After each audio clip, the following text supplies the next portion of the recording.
Am vrea să mai rămânem câteva clipe gândindu-ne ce s-a întâmplat acolo pe dealul Golgota.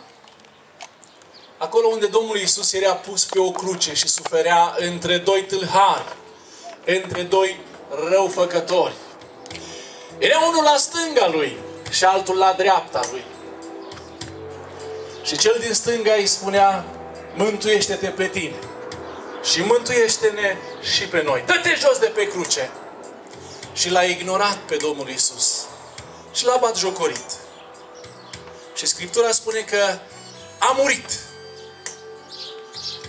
acela de la stânga. Dar a murit ignorându-L pe Fiul lui Dumnezeu. Și a murit în păcatele Lui. A murit cu păcatele Lui. Și îl va aștepta o sânda lui Dumnezeu și va suferi plata pentru păcatul Lui. E important ca și tu și eu, odată ce am auzit cuvântul Scripturii astăzi, să nu stau nepăsător față de o mântuire așa de mare.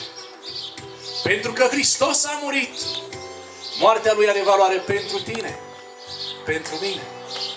Eu dau valoare morții Domnului Iisus Hristos, învierii Lui Iisus Hristos, înălțării Domnului Iisus Hristos.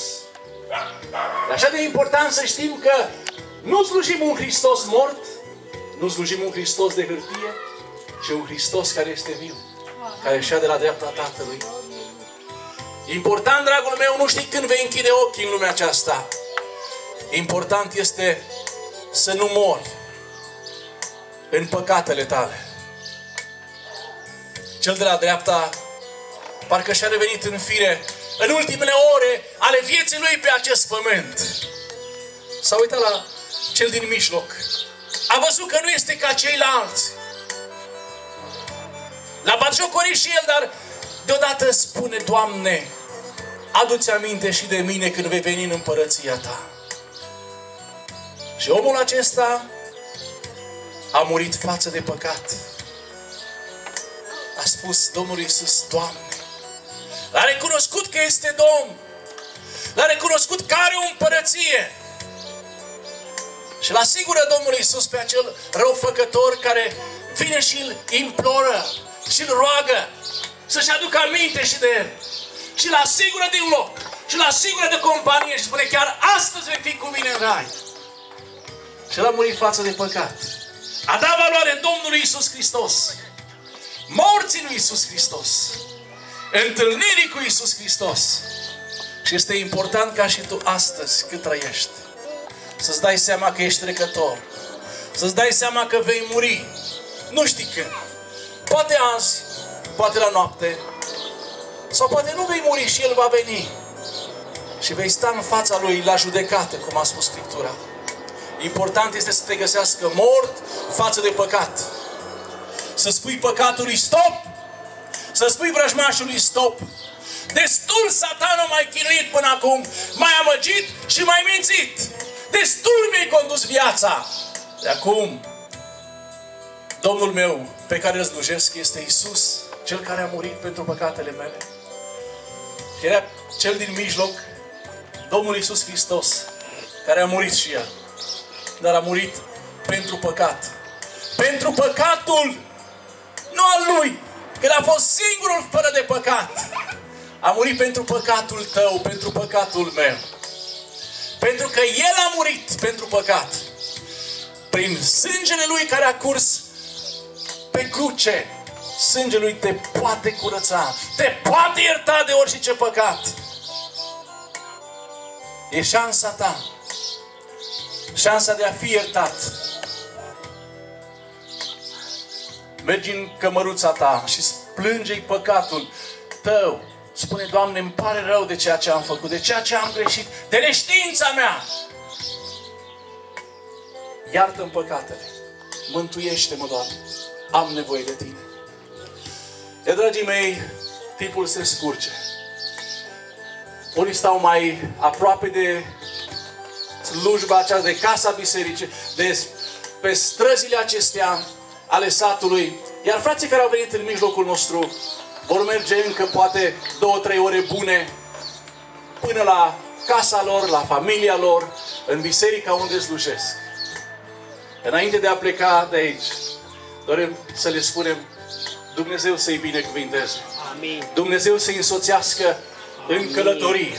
În călătoria spre casă, în călătoria în lumea aceasta și ori de câte ori predică cuvântul lui Dumnezeu, Duhul lui Dumnezeu să fie cu ei și să le dea putere. Și cuvântul predicat de fiecare dată să se întoarcă cu roadă. Amin. Amin. Vă mulțumim tuturor celor ce ați ales în seara aceasta să veniți în locul acesta. Ne vom ridica și fratele Florin Stan va veni și ne va încredința pe brațul Domnului.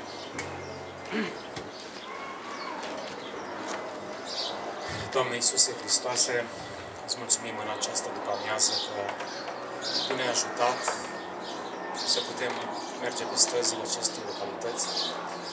Ne-ai ajutat ca să putem să deschidem Biblia în fața oamenilor și să le citim din cuvântul Tău acele învățături care, dacă sunt crezute și dacă sunt primite, aduc viață veșnică în inima fiecăruia care crede. Doamne, mulțumim pentru că am vorbit cu mulți păcătoși, pentru că Tu așa ne vezi. Așa îi vezi pe oamenii despărțiți de Tine, îi vezi păcătoși. Și de aceea, Doamne, ne rugăm ca literatura pe care am oferit-o, ne rugăm ca cărticelele pe care le-am dat, ne rugăm ca acele cuvinte, acele predici pe care le-am rostit la colțuri de stradă sau pe bănci sau la teșghele sau la terase de baruri, Doamne, să lucreze în conștiințele oamenilor, în inima lor. Și, Doamne, mă rog să nu le dai pace acestor oameni până când nu vor îngenunchea înaintea Ta să se pocăiască de păcatele lor. Pentru că, Doamne, vine o zi în viața fiecăruia dintre noi când lăsăm tot ce ne-a fost drag în lumea aceasta, și case, și familii, și persoane. Și va trebui să plecăm din lumea aceasta într-un alt loc unde Tu ne spui că ne așteaptă o judecată. Și nu putem lua cu noi ca oameni de aici decât păcatele pe care le-am făcut. Sau putem să plecăm din lumea aceasta având iertarea Ta. Așa să Te rog pentru toți cei ce au auzit cuvântul Tău astăzi, Doamne, să-i binecuvintezi. Amin. Să nu aibă liniște în inima lor, să nu aibă liniște în paturile lor, până când nu se vor pocăi înaintea Ta și nu vor căpăta mântuirea. Aleluia. Și Te rugăm pentru oamenii care în această seară au venit la acest timp de slujbă spirituală. Te rugăm să-i binecuvintezi ca ceea ce au auzit în această seară prin mesajul predicii, al mărturiei și al cântărilor, de asemenea, Doamne, să lucreze înspre mântuirea lor. Amin. Noi vom pleca și Te rugăm să ne binecuvintezi și pe noi, la despărțirea din locul acesta, pe acești oameni, să binecuvintezi adunarea aceasta, să fie o lumină în continuare pentru această localitate, să fie o casă de rugăciune deschisă și, Doamne, oricine dorește să se roage, să poată intra în acest loc și să se întâlnească cu Tine. În numele Domnului Iisus Hristos, îi încredințăm pe acești oameni în mâna Ta și ne încredințăm și pe noi care plecăm spre casele noastre în mâna Ta și Te rugăm să ne binecuvintezi pe toți. Îți mulțumim și Te slăvim în numele Domnului nostru Iisus Hristos, Tatăl Ceresc. Amin. Amin.